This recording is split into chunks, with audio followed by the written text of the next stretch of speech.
I am joined by Steve Peck. He's one of the organizers with Reopen Colorado that held the big rally up at the state capitol in downtown Denver over the weekend. Steve, thanks for your time.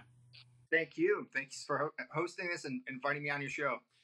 When you guys had the big demonstration over the weekend, did you ever think that the governor was going to announce the reopening schedule on Monday?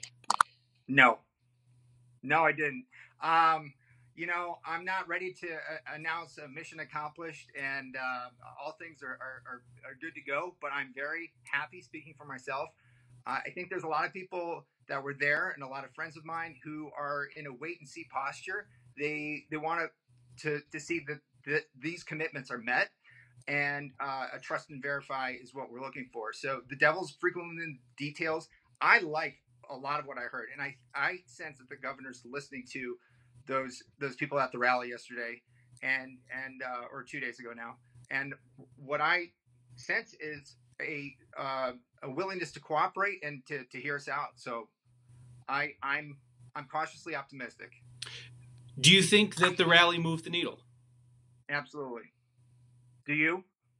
It's tough to argue otherwise in absence of other information. I mean, that's the thing. You can only take the information that you have, and at this point, I don't know what's changed other than the rally over the weekend.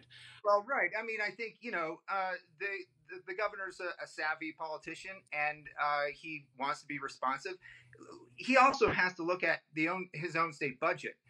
Without any revenue coming in, without any consumption, the tax revenue is going to be way down. So this is a problem that's cooking now that will show up much later, and he's going to have to tackle that. So he knows that, and so I think he's negotiating in good conscience, and he's balancing competing demands. How do I preserve the safety of Coloradans with their need to make money and make ends meet? And I take that at face value. So it seems like one thing that we're seeing is it appears that there is a shift away from some of the quote-unquote requirements outlined by state public health officials, like the requirement for widespread testing. We've now moved away from that. Who would you suggest that Governor Polis listen to for public health advice and policy advice right now, if it's not those folks? Well, he has to. I mean, I trust the experts. A lot of people shout out slogans like, well, we have to trust the scientists. We do. I agree with that. The question is, which scientists? Are they the most conservative scientists that, only look at 10-year longitudinal data that is, double-blind studies and whatnot? I mean, there's a degree of safety in saying we're only going to look at the most conservative points of view here before we open the latch even a little bit. There's other physicians, around I think about Peter Robinson on the Hoover Institute. I forget the physician's name, but he's done a couple different interviews, long form, 45-minute, 60-minute interviews. And that physician has a lot of interesting things to say. I don't think any one person has all the answers here. We're all looking for answers. What Reopen Colorado is saying is we have to have tiers of risk that we're willing to accept. And I see the governor moving in that direction. And that's why I'm encouraged.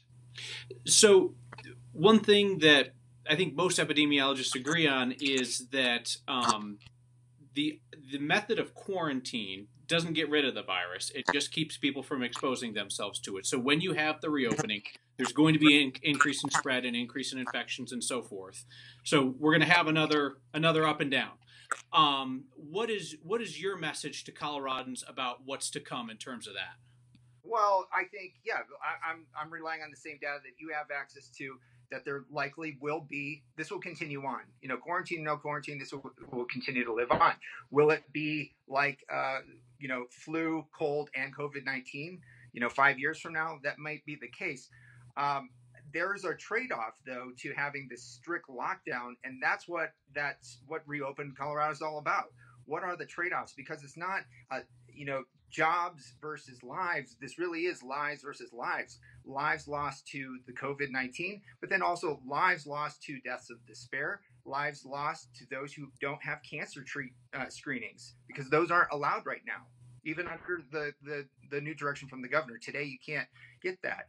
And then, lives lost to poverty. We know that there's a direct relationship to poverty and life expectancy. And so every day that we go by where we're increasing the bankruptcies and dwindling savings. We're digging ourselves into a deeper and deeper hole. So we got to feather this clutch, and I think we can. I think the governor's trying to. That's why I'm encouraged. So in the short term, probably by midsummer or so, we are going to see kind of a reemergence of COVID in the population as we follow the reopening plan. And certainly at that point, there's going to be calls to return to more stringent restrictions. Well, I think, it's interesting because I talk in my own social circles, and what I'm finding is people's risk tolerance is kind of the driving factor. I mean, a lot of people want to pigeonhole this as a right-left issue, like we pigeonhole every other issue as a right-left issue. It's not clear to me that this is a political issue. This is more of the flags at the rally would suggest otherwise. Well, of course, no, there was a lot, and I'm on the right. I'm a person on the right. I'm not shy about that. There was a lot of libertarians, a lot of people that are center right. We had people that were not. I asked a couple people. I'm not a reporter like yourself, but just Johnny Q. Public on the street with my phone on Facebook Live, asking people, where are they from? What do they do? Why are you here? And one of the questions I like to ask is, do you see yourself as a political person? And I wish I asked it of everybody. I didn't. No mistake. This was a political rally. But when I don't know if you had a chance to look at my article in my op-ed, but I didn't see this through the lens of a political issue. I think over time it's become that. And now I see this as a person's risk tolerance. Are you the sort of person that accepts higher risk, or are you somebody that's more comfortable being conservative? And I think the answer to that question will kind of drive the conversation around how to approach this disease. But for those of us with higher risk tolerance, and I put myself in that camp, and I'm fortunate that I'm still working, there's people that just don't have an option. Even if the risk tolerance is low, they have no income. If the median rent here in Colorado is $1,300 a month, and you get a $1,200 check from Uncle Sam, that's just not going to cut it. So what are these people going to do? So when you talk about risk tolerance, it's interesting because a lot of times when we talk about risk with this issue, we're talking about health risk. So I think about it. I mean, there might be folks who have a high risk tolerance, but at the same time are high risk in terms of their health situation, or people who are at high risk economically, but also at high risk on the health side. What would you hope the future looks like for those folks who don't particularly have a safe way of being fully exposed to society again in a reopened Colorado? That's right. So I have some friends, people that that are immunocompromised, that don't have the luxury that maybe you or I do. Other friends of mine that have assisted living homes here in Douglas County. I mean, their attitude and their behavior, they might agree with me in principle, but they're not going to take risk with their business or the lives of the people that they're responsible for. So I understand what you're saying. I think what I would like to see pushed down to the counties is more latitude for businesses. And I see that happening. Just before we had this conversation, there was something in the Highlands Land Ranch Herald. It looks like the 3 county commissioners here in Douglas County are actually moving to open up even more than the governor has. So I don't know, where one line of responsibility ends and the next begins. But I imagine, people are you're going to have people like me who are going to kind of push the envelope, and there's going to be another group of people that are going to say, whoa, we're doing this too soon. And we all have to get along, So this is a looking backward question. Most of what we've done is looking forward. But I'm curious, what do you think would have happened if Governor Polis had not immediately come out after the rally and announced, it's happening Sunday, we're starting to lift the lid? I didn't expect that. I was pleasantly surprised. I mean, I was shocked, actually. I was shocked. I was talking with a lot of other folks, and we were prepared to do this again and again and again. Because this isn't necessarily my story, but many people don't have the luxury of waiting for another 2 weeks or another 3 weeks. After a certain point, you start to exhaust the protesters. But then I think there's always a group of people that want to wait and see, like, well, what's going on here? I don't want to be, with a group of 25 people. There were thousands of people out there. I don't know how many there were. I know some reports where there was a couple hundred. That's ridiculous. Were you out there? I was not out there. I looked at the aerial footage. I looked at the stuff on the ground. There are clearly hundreds of people at the Capitol. Once you take into account the cars, that's when it gets tougher to measure because there is traffic on the street and so on and so forth. Well, most of them were in cars. I mean, I think, reporters like yourself are asking me, well, are you encouraging people to stay in cars? Yes, I want people to be safe. I want people to be responsible. I don't want to spread this disease. It's likely, and I'm not saying it's due to the rally, we're going to see this, trickle through over time. So I was happy that most people were in their cars. There was a lot of people. And I think if we were to do it again, you'd see more people, is my guess. Mm-hmm. So I know, I think it was earlier yesterday, so Monday for folks who are watching this later, that the Colorado House Republicans, the House minority sent a letter to Governor Polis and said, Coloradans are done with the quarantine. Just stated it as fact that they are done based on the folks that you're talking to. Because I also want to still make this forward looking. If we end up in a situation where heavier restrictions are reimposed, right? Do you think we quickly get to that point, as stated in that House GOP letter, that people are going to be just like, no, I'm not participating. I'm not doing it. Well, so again, I think there's a couple of lookouts. I don't think this is a binary situation, because one lookout that I have is if this thing mutates at all, and there's, what's true today isn't true for 3 months from now.